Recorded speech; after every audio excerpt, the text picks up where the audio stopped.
বহরমপুরে হয়ে গেল চারুকলা উৎসব চিত্রচয়নের পক্ষ থেকে 23 থেকে 27শে জানুয়ারি। হ্যালো বন্ধুরা, আমি সৌমি। চলো তোমরা আমার সাথে একটু ঘুরে আসবে। আমি সপরিবারে বেরিয়ে গেলাম এই এক্সিবিশনের উদ্দেশ্যে। যেদিন আমরা গিয়েছিলাম সেদিনকে খুব ঠান্ডা ছিল বহরমপুরে আমাদের। এই যে পৌঁছে গেছি বহরমপুর পৌর আর্ট গ্যালারিতে, যেটা আমাদের বহরমপুরের রবীন্দ্র সদনের অপোজিটে। সোজা ঢুকে গিয়েছি ভেতরে। গ্যালারির ভেতরে দেখো কি অপূর্ব সব আঁকা, খুব সুন্দর। প্রত্যেক ছোট বড় শিল্পীকে আমার সত্যি প্রণাম। এত সুন্দর হাতের আঁকা, মনে হচ্ছে যেন জীবন্ত হয়ে উঠেছে ওদের তুলির ছোঁয়ায়।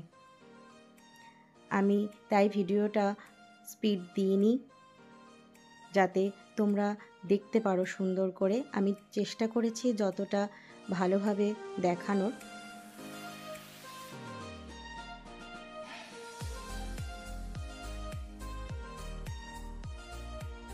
প্রত্যেকটা পিকচার, যে সিনারি, মানে মনে হচ্ছিল চোখের সামনে থেকে, মানে মনে হচ্ছে যেন জীবন্ত প্রত্যেকটা।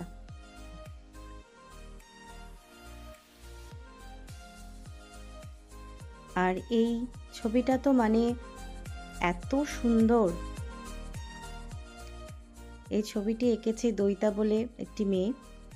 অসাধারণ ওর হাতের কাজ প্রত্যেকেরই, শুধু ওর বলে না। আমি গত বছরও অ্যাটেন্ড করেছিলাম, তখনও দেখেছি ভীষণ ভীষণ সুন্দর।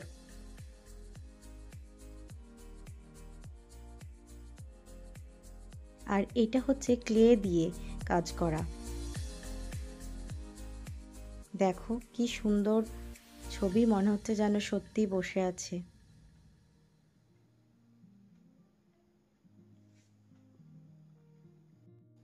আর এই যে স্যার, সৌমেন স্যার, ভীষণ ভালো একজন মানুষ। তাই জন্য তার ছাত্রছাত্রীদের ভালোবাসাগুলো এভাবে প্রকাশ হয়েছে।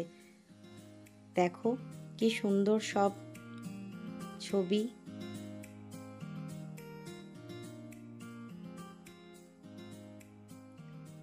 আর এই যে এই ছবিটি এঁকেছে তিয়াশা সাহা চৌধুরী। খুব ছোট্ট একটি মেয়ে, কিন্তু ওর হাতের কাজে সেটা বোঝা যাবে না যে ও ছোট। প্রত্যেকটা ছবি খুব সুন্দর। তো শুধু ছবিতে থেমে থাকেনি ওরা। এই দেখো বাইরে আছে আরও সম্ভার, কোনোটা ক্লে দিয়ে, কোনোটা যা হোক, সমস্ত কিছু জিনিসপত্র দিয়ে। আমি তো অত নাম জানি না, তো দেখে এত মুগ্ধ হয়ে গেছি যে কি বলবো। ওই দেখো ওইখানে বটল আর্ট করা আছে। আর এই দেখো প্রদীপের থালাটা কি সুন্দর, অপূর্ব। আর এই জুয়েলারি কিছু আছে, রুমাল আছে, বিভিন্ন রকমের ক্লে দিয়ে অনেক রকম জিনিস তৈরি করা আছে। এই দেখো এখানে সব ভাত, ডাল, মাংস, এগুলো সব ক্লে দিয়ে তৈরি। কি সুন্দরভাবে করেছে এবং এত নিখুঁত।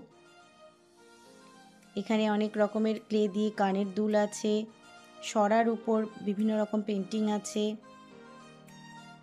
নারকোলের খোলা দিয়ে তৈরি জিনিস আছে। আর ওই পেছনে সমস্ত কিছু। আর এগুলো সবাই কিনতেও পারে, এরকম ফেসিলিটিও আছে।